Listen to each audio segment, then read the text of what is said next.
Hello everybody, this is a lot to look at. It's the LEGO Batman 80th Anniversary Batcave Clayface Invasion set. As far as I can tell, as someone who's not a DC superfan, most of this is derived from Rebirth. That includes the figures of the Batman and a young Damian Wayne Robin. It's a shame that Robin does not get articulatable legs, but they did need to make him as short as reasonably possible relative to his dad for this version of him to show that. And got the cape on just a little bit loose there, just so it doesn't pinch at the neck where it starts to look a little bit weird. Both of these do have the softer, more modern style of capes, so you can flip those up easily and move them out of the way easily, and they also don't crinkle, so I consider that to be better quality. Good torso prints front and back. Good facial expressions as well. I like how those are drawn, but once again we are suffering from extreme pale face for the Batman. That's just poorer quality printing than we like to see from LEGO. This set has a Bruce Wayne, but no Alfred, unfortunately. He's got just a print for the torso, nothing for the legs or the arms.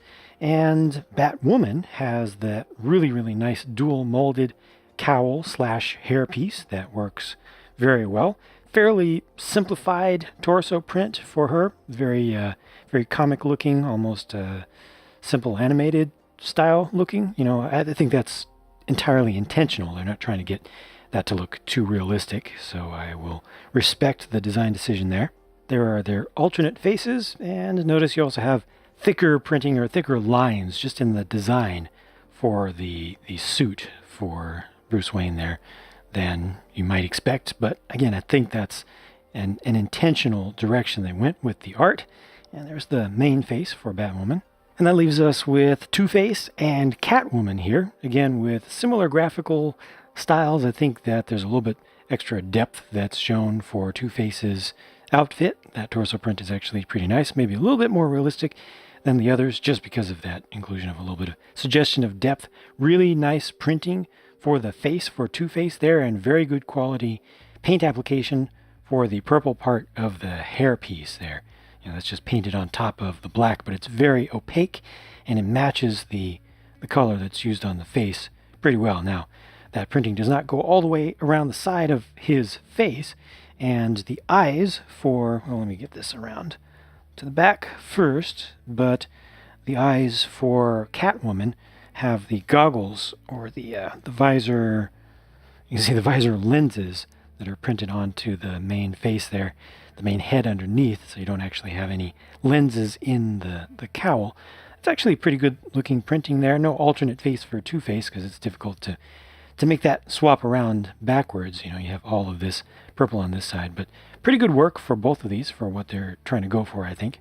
And so, what about Clayface? First of all, let me show you the scale. So it's not as large as the LEGO Batman movie version, but uses this printed piece, which is actually a large action figure shoulder armor piece, but it has a pretty good print that I think matches the intended style pretty well. These are stickers. That's a sticker there, there, and there. Just 3 identical ones. The articulation on this figure, first of all, let me show you from the side, is a little bit flat from front to back. Not a lot of depth to him, but the articulation is very good. Doesn't look great from around the back, but at least the colors are fairly consistent. I believe that these pieces are color locked so far. They've not changed their colors. The ball and socket joint pieces, they've not changed their colors yet, although I think I saw something coming up where they will change those. Don't quote me on that. I might be mistaken. But you can move this in all sorts of different ways, which is fantastic. He doesn't have any knees, but I think that's okay. But, you know, the orientation of these ball joints is very good. Look at this. I can get him to balance. He doesn't even have to have the flats of the feet down on the ground all the way. He can lean. Oh, yeah, he's got waist articulation. That's one I didn't see coming. That's very useful. Very simply done with a couple of Technic bricks there and a pin between them, but that's good. And these arms can move pretty much any kind of way that you can want, that you can ask for. They just left enough room for these joints to do their things, you know, to allow us to move them around however we want. Let's see if I can get, yeah, there we go. I can get the arm to come all the way across the body. The head just kind of opens up. I actually like this technique that's used to get these 2 teeth in there. Again, pretty simple, but pretty effective, and I appreciate the red for the tongue and the inside of the mouth that's suggested there. It even has articulatable fingers, so you can grab onto a figure or something smaller. You can grasp in there pretty well, you know. You can close that other one down nicely. Yeah, so this is actually pretty good, especially for its scale and for the number of pieces used here. It's not excessive in its expense, but it can do a lot. I think that the scaling is pretty good, and it's just able to be posed in so many ways that I think you can get a lot of expressiveness out of it for display, and it's pretty decent for play as well, because you want it to be able to chase things down. You want to be able to put it into interesting poses, and I think that's fairly easy with this one. This Batcave has more pieces in it than I expected, dedicated to really reinforcing the idea that this is a cave, that it is underground. The color difference may be a little bit subtle in some places to see, but like all of these slopes and the curved pieces are dark brown with just a little bit of brown in there as well, and that represents, you know, earth and the walls of the natural cave. Around the back, it's even more pronounced, with most of this being dark brown to represent the back of the cave, including these preformed rock pieces. Top center is the Bat computer area with multiple screens that can be rotated different ways, so you can bring them up and down and bring them in and out to have them all facing towards your central seat there, which is a custom little build. Bat inspired, you can rotate that around, and you have all these different stickers that are used with some small references, including the Bat Hound right there. It looks like we're scanning the DNA of the Joker and found a match. That scan is going, interestingly, through a microscope, which is not how things work in real life, but it's something that kids can definitely attach to. There's a better look at the desk surface with the Bat keyboard there with Bat handprint recognizer, and they made it to look like a Lego hand, which makes sense. To the left is a stand for a backpack type element. This is something that you would actually put on Batman, and it gives him some gadgets. You know, it's just some Wayne tech to offer him up some different options. And I think this is supposed to be like a jetpack, because these look like they are nozzles, so this would probably be able to give him some extended flight capabilities. And down below that is a miniaturized version of the trophy room, with a miniaturized version of the giant animatronic dinosaur on the left, the giant Joker card on the table on the right, and also the giant penny. And for the penny, they have made Abraham Lincoln look like the Lego Abraham Lincoln, who includes his hat, even though it's not on the actual coin. Across to the other side is a weapons room, which just has a single rack on it with only two different types of items. I like the built-up grappling gun. They made it easy enough to take all of that out as one sub-assembly without breaking anything accidentally, so it just gives you easier access. And above that is a weight bench that just represents a little bit of a training room. I like how they got the barbell to hold there with the Mixel's ball socket pieces, and that's a Bat drink bottle. And now let's check out this tower over here, which can be separated if you want very easily. And yeah, you can pretty much see what this is. Not the first time that they've done this. It's a transformation feature, and these tend to work pretty well. I'm just going to pull out this thing back here and let him drop on through. He goes in from the top after using this very nice looking vintage telephone up top, and he comes out at the bottom as the Batman. He goes in as Bruce Wayne, comes out as the Batman, and of course Bruce is still just sitting right there. But this whole feature is smooth, it's slick, it works well.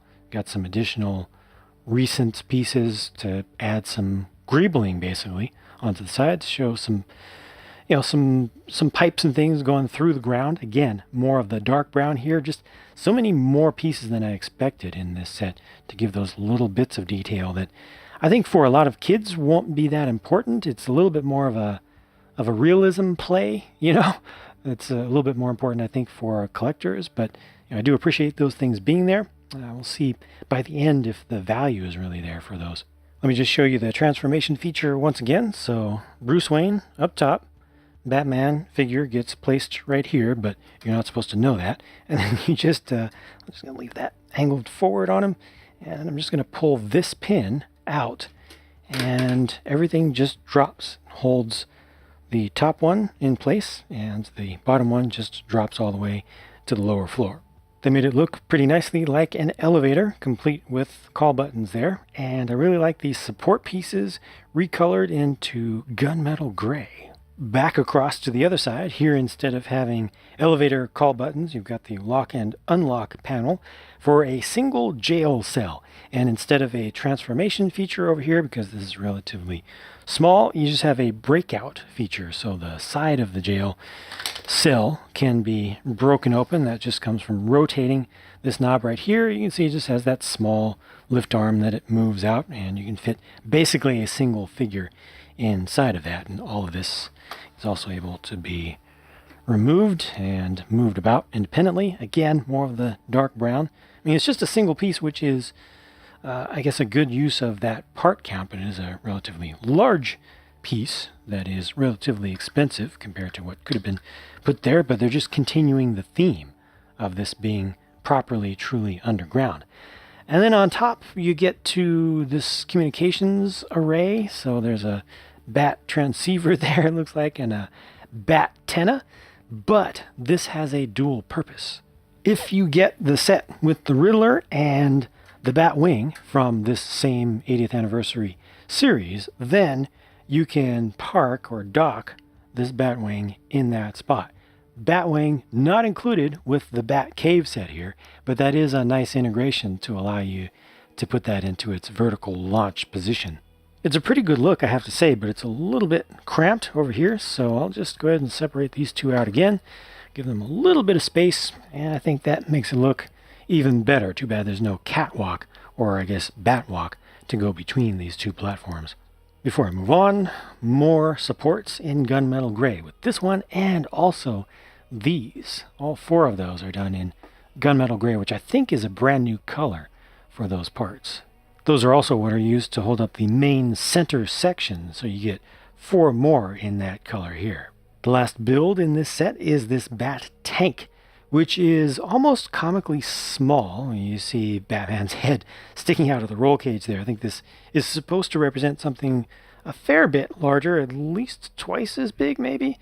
But it is a pretty dense and sturdy model. I mean, it's actually even pretty heavy for its overall size. It's a little bit difficult to see some of the detail just because there's very low contrast there, which totally makes sense. I think it looks better with the Batman not in it, when you can see just the shape of the roll cage representing the cockpit area. But this is done pretty decently well. Oops, one piece wasn't pushed in all the way there. There we go.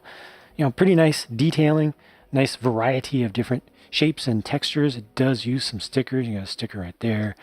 Got stickers on either side there, but plenty of things to shoot. So you've got a harpoon. You can fire that off with the stud shooter from this side, and over here I'm assuming that's supposed to represent like a mortar launcher. You can rotate that around a bit more. And on the back, this is a rocket launcher, which has semi-remotely fired flick fire missiles. So those are still alive. Those are still a thing, but they're using the new warhead accessory pack, which includes warheads that look like this, and also ones that look like this, and also stuff like this, and a bunch of other little items that just add a lot of special details that aren't traditional Lego shapes. That bat symbol right there, the 2x2 dish piece, is actually a print. You get two of those in the set. All this can rotate around any kind of way that you want, and you can just fire those off by pushing from back here, so you don't need to do the full flick thing, but this is not quite as powerful, I think, to fire these off. It's a little bit more reliable, but yeah, reliable is the word. Not as powerful as a good flick. You can still kind of flick them. Let's see if I can get this to work. Not too bad. Okay, yeah, actually works a little bit better than the first time that I tried it. Just get it lined up well. But yeah, that's pretty much all there is to this. Again, gunmetal gray for these plastic wheels. They're a little bit wobbly, but I think they're okay. And like I said, this just feels heavier and more substantial than it appears. Here's all the stuff that's left over at the end. So these three warheads here, which are built with a couple of studs each to allow them to be fired off, are in the instructions, but everything else is truly just spare stuff. leftover stuff. It's not intended to be integrated with the set. So you have this nice print here. Some of these specialized pieces, some of which are kind of game changers in what they can do and how they're built and how they can be used in builds. Got another one there. Just really interesting things with so many ways that you can connect stuff. I really want to explore different possibilities with that entire pack of parts, but a great selection of spares, I think. Looking at value here, $100 for over 1,000 pieces is just something that I can't complain about unless a set comes with mostly tiny pieces. But this one really surprises me in that sense because there are all of these pieces that are typically very expensive, much more expensive in cost to us as consumers, as well as to some degree cost to the company, not as much, but more than usual. So all these support pieces, all the rock pieces, even though they are small, not the bigger ones, still usually they charge a lot for that kind of stuff. That's a print right there. That's a pretty big piece. All of these grating pieces, not there, but here, and here, and also another one here. They're 8x8s. Those are pretty large pieces. Yes, there are some small pieces in here, but there are so many big ones that a 10-cent price to part ratio is just something that I would not expect. I would expect this to have a much higher price to part ratio, at least 12. I wouldn't be surprised if it was 13. So I think that for them to price this at $100 as a suggested retail price is really good. I just cannot complain. The figures are pretty good. Play value here I think is pretty good. You have pretty good accessibility to things. The tank is a pretty good build. It's just small, but very playable. Clayface. I'm glad they're still doing him as an actual built-up model. It's so much more enjoyable than having like a big fig, a specialized big fig made for him. And he's very poseable. He's a little bit skinny looking, a little bit too much gray in the color scheme, maybe, but I feel like those are kind of nitpicks. The size overall, I think, is fine, and the posability is excellent. All told, I just think that this is a good set, and it's being sold at a good price. If you can find it at a discount from a retailer, all the better more. That's fantastic. If you want to check out the entire build process of this from start to finish with no skipped steps, you can just throw it on in the background. It's about 2 hours long. You can check out the pure build, or if you don't have 2 hours but you do want to see the whole build process, then check out the sped up speed build version instead. I'm going to link to both of those on screen for you right now, so check one of them out. I'll talk to you again soon.